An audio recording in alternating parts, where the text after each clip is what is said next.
These men are keeping. They say a strong Christian connection makes men better husbands, fathers, and leaders. Inside the Promise Keepers, Town Hall Sunday at 6. Channel 2 News, bringing you the spirit of the Northwest. The Unabomber suspect held without bail. The FBI says a partially completed pipe bomb was found in his home. The Americans who died in Croatia. The question remains, why was their Air Force jet off course? And the dilemma facing America's Jews, our American agenda. From ABC, this is World News Tonight with Peter Jennings. Good evening. In Montana today, the government has formally charged the man they believe is the Unabomber. Ted Kaczynski, the former mathematics professor who's lived a reclusive life in the Montana woods for 2 decades, is being held on a relatively minor weapons charge. But it is enough to keep him in jail while the FBI makes its case that he is the man who has caused such terror in the last 18 years.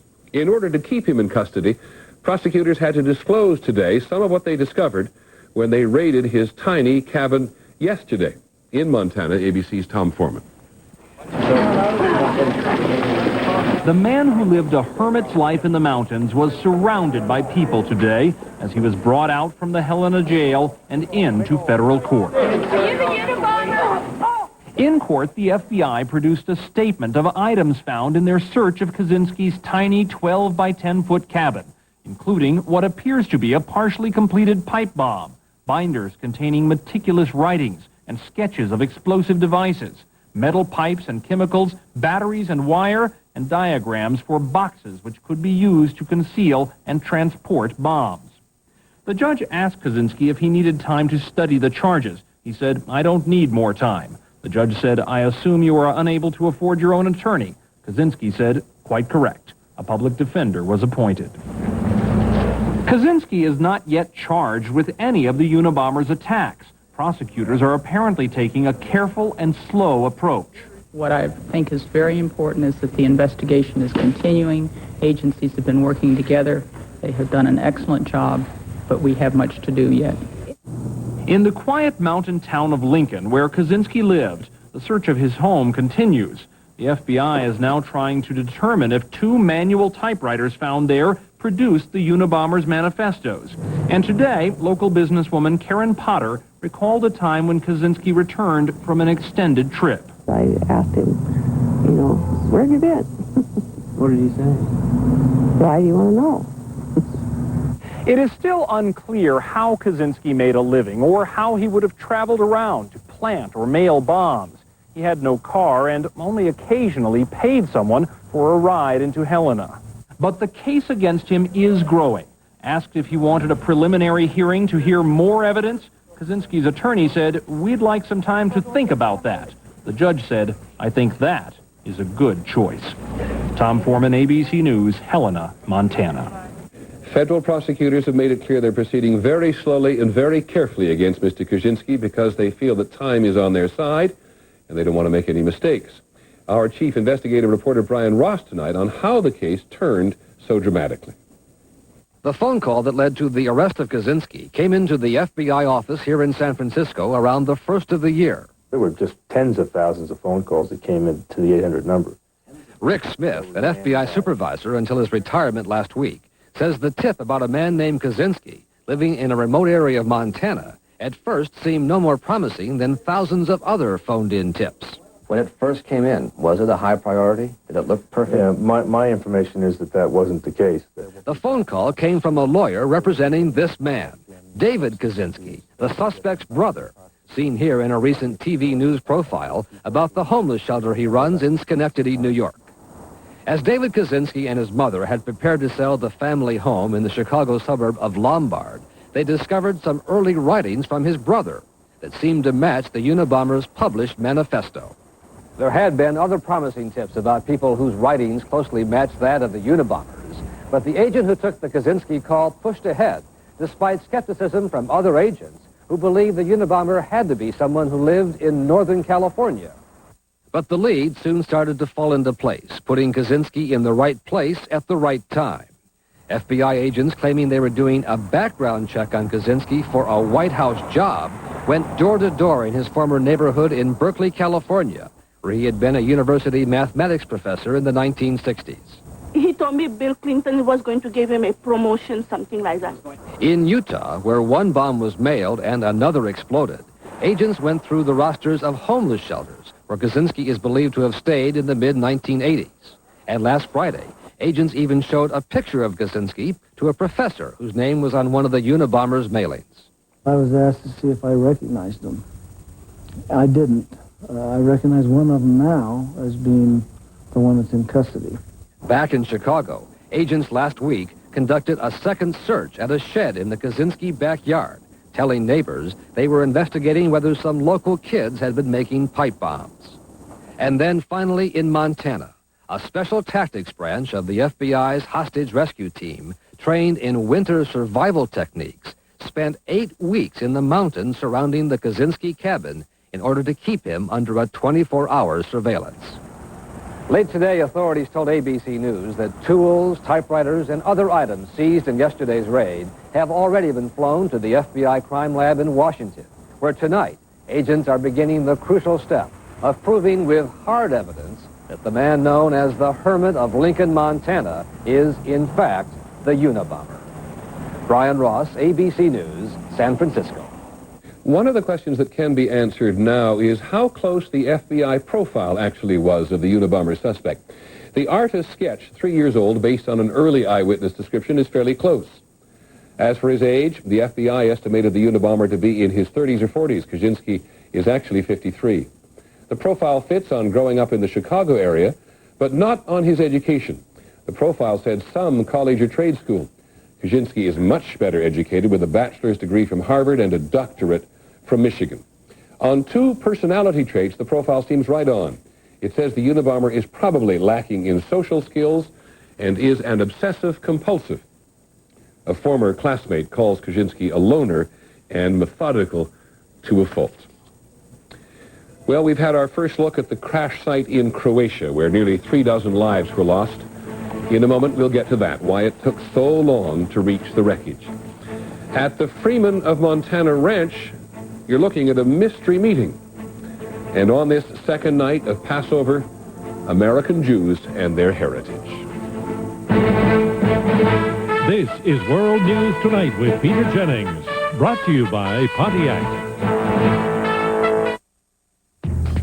For years, in your passion for performance sedans, you look to Europe. Now there's Pontiac Bonneville SSEI. With 240 supercharged horsepower, it outperforms some of the world's fastest performance sedans. For proof, call 1-800-443-4444 for your free Bonneville information package and official test results. Find out how the new Pontiac Bonneville makes your passion painless, but no less intense. 1-800-443-4444.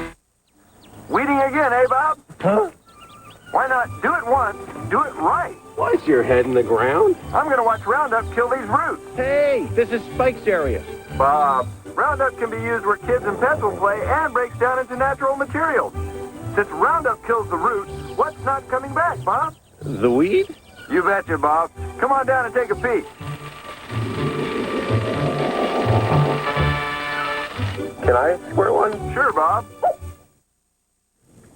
In Croatia today, the scene on St. John Mountain. There were, as everyone feared, no survivors, and among the dead identified today was the Commerce Secretary Ron Brown. Late today, rescue workers began removing the bodies. Nearly 36 people lost their lives when their jet crashed. It took a very long time to get to the site. ABC's Linda Patillo is in Dubrovnik. The fog was so thick on the mountainside today you could barely see the tail of the plane jutting out from the wreckage.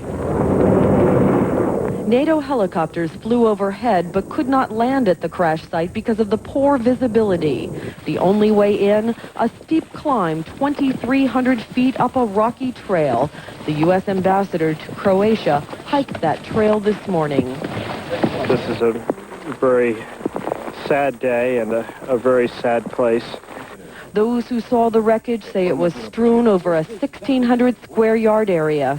The first thing you see is an engine. It seems to be the left engine, then the tail section of the plane, and then parts of the left wing, On the other side of the mountain is other parts of the fuselage. Everything else, wheel components, stabilizers and so forth, pieces of you name it, are just basically all throughout the area. The fog and the rugged terrain are the obstacles rescue workers have had to negotiate, and the reason U.S. officials say it took them so long to reach the site. It was so difficult to get to the site last night, the first American troops to arrive, a special forces team, had to rappel down ropes from a helicopter hovering over the wreckage. More U.S. soldiers followed on foot at daylight and closed off the crash site. Basically, no one else is going past this point. A U.S. Air Force crash investigation team will begin looking tomorrow for clues to what happened. NATO officials were waiting for their arrival to begin removing bodies from the site. The bodies of all of the victims have been identified, but until this evening, only one had been brought to the temporary morgue, a woman found alive in the wreckage who died aboard a rescue helicopter. Tonight, a plane carrying many caskets arrived here. It could leave as early as tomorrow to carry the Americans home. Linda Patillo, ABC News, Dubrovnik. The terrain and the weather are certainly obstacles in the short run to learning what happened. ABC's David Ensor reports tonight on the long-term investigation. As he brought a plane into Dubrovnik today, a Croatian pilot confirmed in bad weather it is not an easy place to land. This approach in Dubrovnik is rather difficult. Today's was a normal approach to Dubrovnik Airport. This is what officials believe happened yesterday, as the jet approached the airstrip in heavy fog, a raging rainstorm, and high gusty winds. The last time the airport tower heard from the pilot, he was about 14 miles out, on course, and cleared to land. Because of low visibility, the pilot was using his instruments to navigate. Croatian air traffic controllers say the plane slipped off their radar scopes when it was about 8 miles from the airport. The plane was not where it should have been, and it seems to have flown up not along the coast, but along a valley, one ridge over. Without apparently realizing the danger, the pilot flew directly into what locals call St. John's Hill. No one is ready yet to rule out pilot error. Defense Secretary Perry today said faulty instrumentation could have been the problem, but the T-43 is a plane with a flawless safety record. And while the navigation system at Dubrovnik Airport is relatively primitive, it works and worked yesterday. If we thought it wasn't a safe approach, we wouldn't allow our aircraft to use it. The plane that crashed was not equipped with flight data and voice recorders. In an Air Force fleet of at least 24 planes used to fly dignitaries, officials know of only one other without the so-called black boxes. That's unfortunate, they said today, and as a result, one conceded we may never know what really happened. David Ensor, ABC News, the Pentagon. We will have more about those who died in this crash later in the broadcast. And when we come back, new developments regarding the so-called Freeman in Montana, right after this. This new deck cost me a bundle. You'd better protect it. Thompson's Water Seal Wood Protector is on guard against water damage, mildew, rot, and fading. That's why it's #1 for wood. Thompson's is protection. The most precious thing is time. Time with my kids. Time to have fun together. But when I'm irregular, it's not much fun for me or my kids. I can't take a harsh chemical laxative and then get trapped on one of those rides. So I take Metamucil natural fiber therapy. It works with my body safely, gently. Gives me the fiber I need to get regular and stay regular. Thanks to Metamucil, I'm having as much fun as my kids. Sometimes more. Metamucil, the natural choice for regularity. What do you get when you combine springtime with spectacular prices? The Ace Springtacular Sale, where you can get help on all your spring projects at incredible Ace prices. Think springtacular. Ace is the place with the helpful hardware, folks. It's open.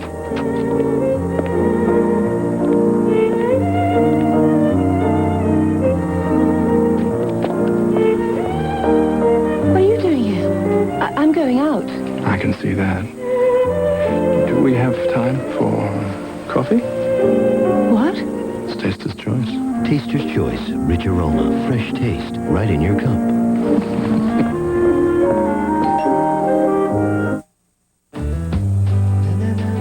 If you're sick or injured, you'll soon find expenses that major medical doesn't cover. But your family doesn't have to suffer from what's got you down. Aflac can help. Use Aflac benefits to fill the gaps that other insurance doesn't cover. You decide exactly how to use it best. Then concentrate on what's really important. Just get better. Tonight on Nightline, after years of Unabomber terror, the threat that led to a tip that led to a suspect. Is Ted Kaczynski the Unabomber? Anatomy of an arrest on Nightline tonight. The other news from Montana today concerns the so-called free men. They've held a meeting with some outsiders. Here's ABC's Barry Serafin.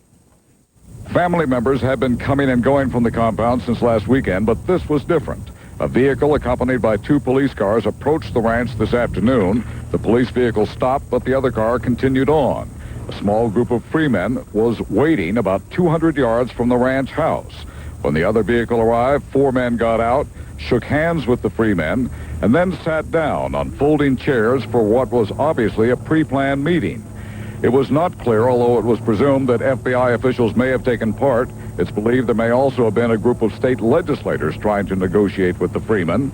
It's not clear if there is any real movement at this point, but today's more than hour-long meeting is viewed as both unusual and promising.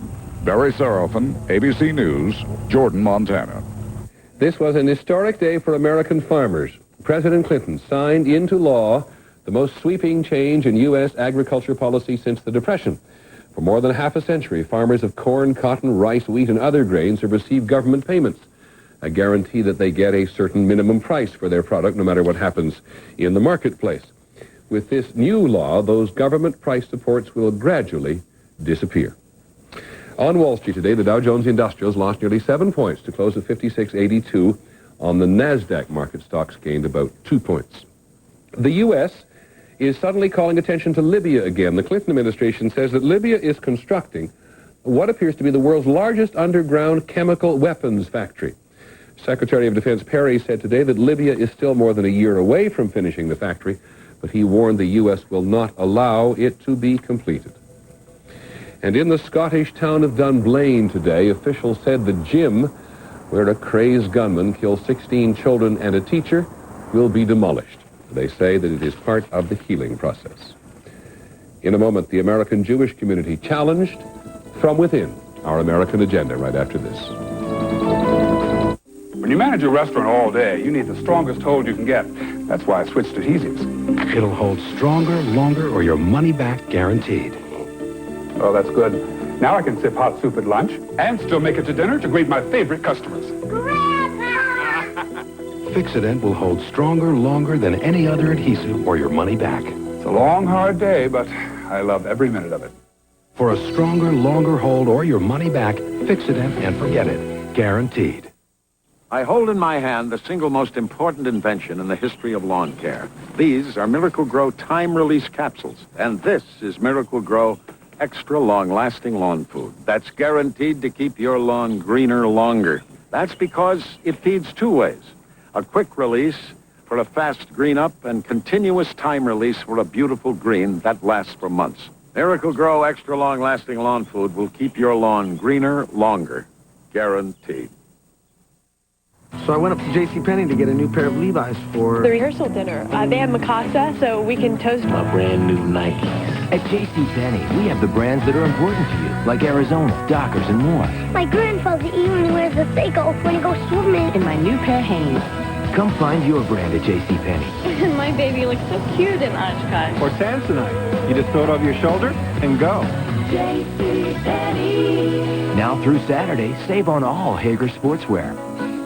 Relax. Take your shoes off. I'm more comfortable like this. Really? Well, millions of people suffer from toenail fungus, thick, brittle yellow nails. You have no idea what's bothering me. Oh, I've been in your shoes. You can do something about toenail fungus. Talk to your doctor or call 1-800-NAILS-90. For info? Uh-huh. About new treatments. So I should talk with my doctor. Or call 1-800-NAILS-90. We're soulmates. From Janssen Pharmaceutica, world leader in antifungal research. We have put faith on the American agenda tonight. This is a very important week for two major religions. Today at the Vatican, Pope John Paul commemorated Holy Thursday, when the Bible says Jesus, as an act of humility, washed the feet of his apostles on the eve of his crucifixion. It is also the second night of Passover, when Jewish families gather to mark the escape from slavery in Egypt. Jews make up just less than 2.5% of the population in America. This is not a growing community. And many Jews worry that their heritage is being diluted. Our religion correspondent is Peggy Waymeyer. Baruch atah Adonai, Eloheinu melech haolam. When Anita Siegel lights the Sabbath candles, she remembers God's promise to the Jews that their faith and traditions would survive for generations to come. With utmost care, the couple... But Anita's son married a Catholic, and her grandchildren are not being raised Jewish. How can the observant parent be happy when a child intermarries? There are so few of us. And we want Judaism to survive. The Jewish community in America is facing a crisis. More than half of American Jews who marry today are marrying outside the faith, and only a third of them are raising their children Jewish. If one can project another 2 decades of this kind of a rate, both of intermarriage and of raising the children as not Jewish, one can project a 50% drop in the Jewish population in the United States. Jewish leaders say the problem is the issues that have long united American Jews, the Holocaust and the survival of Israel, are no longer enough to bind young Jews together. We lived through it, but for them it's history. And history is removed. You don't really feel it when you read it in the books. And the younger generation of Jews doesn't face the same kind of societal barriers their parents did. Today, Jews are included in almost every arena of American life.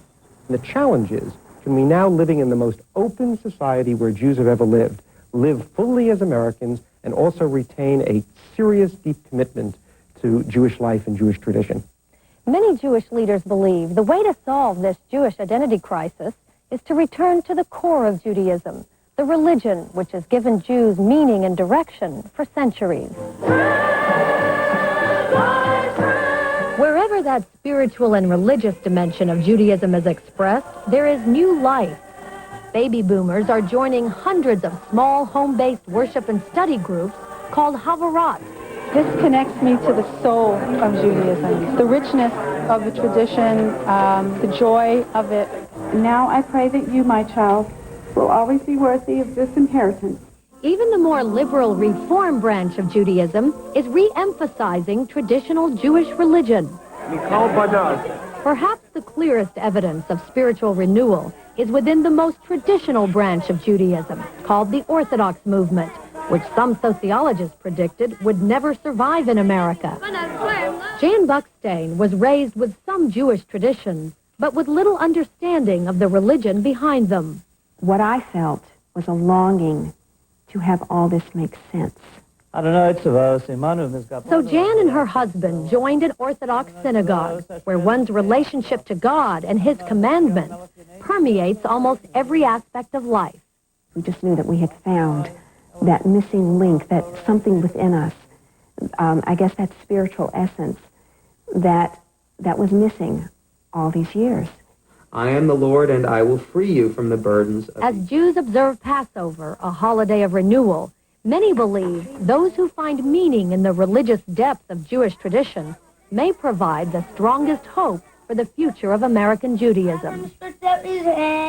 This is Peggy Waymeyer for the American Agenda.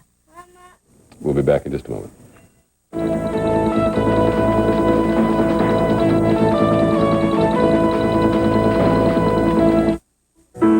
Were things any easier for him? Was providing for a family simpler back then? Now there's so much information. Decisions are tougher. Strange. I grew up not wanting to walk in his footsteps. Now I only wish I could. Things are more complex. Ask a Merrill Lynch financial consultant who can help with a plan and more ways to make the plan work than anyone else. The difference is planning. The difference is Merrill Lynch. Subtle traces of crimson on your toothbrush and in your sink. Bleeding gums. If you've ever suffered this unpleasant experience, Beware, you may be one of over 80 million people afflicted with the gum disease, gingivitis. Gum disease is caused by germs. Listerine kills them. It's the only brand clinically proven to help prevent the gum disease, gingivitis. Don't say your gums didn't warn you. Listerine, the power of prevention.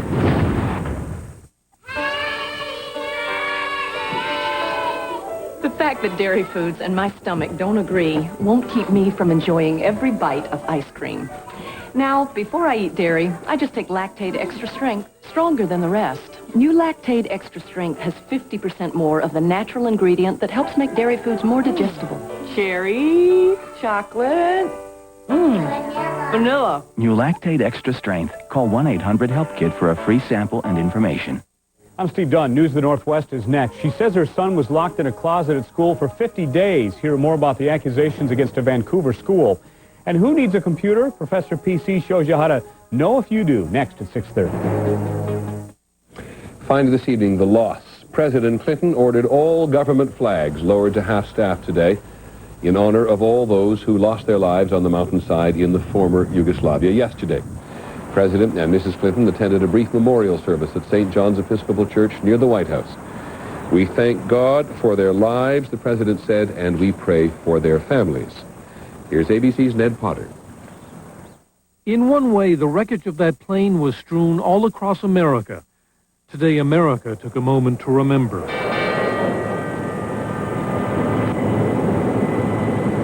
A minute of silence at the New York Stock Exchange. A flag at half-staff in New Jersey. A grieving son in Florida. Secretary Brown had invited the business executives to come build housing, phone lines, highways, things a war zone needs to come back to life. Robert Donovan came as president of ABB, a worldwide maker of power plants. We have a very happy memory of him. He clearly was willing to lead the company. He was in the headquarters operation here, traveled throughout the country to all of our facilities, and everybody liked Bob Donovan. It was much the same at corporate giants like Bechtel and smaller firms like the Barrington Group, which Barry Conrad had started in Miami 2 years ago. Barry, aside from the fact that he's just a fantastic guy, he brimmed with ideas. There was Don Turner, a builder of low-cost housing. There was Walter Murphy, an expert on underwater phone cable. Here's a person whose values and whose example made a real difference to a lot of people here. And he will not be forgotten easily. And there were many others. Leonard Peroni from California, Paul Cushman from Washington, Frank Mayer from Texas. Engineering executives like John Scoville, Claudio Illia, David Ford, Stuart Tolan, and Robert Whitaker. The Commerce Department, which lost Assistant Secretary Charles Meissner and 11 others, had called the executive's mission an opportunity.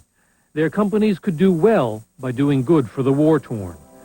Now they will be flown to Dover Air Force Base, Delaware, where so many other Americans lost overseas have come home.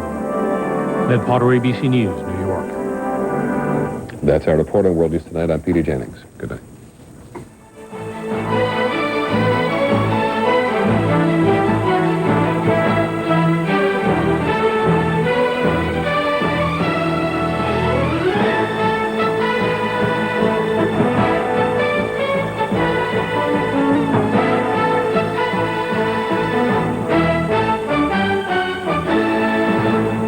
This has been a presentation of ABC News.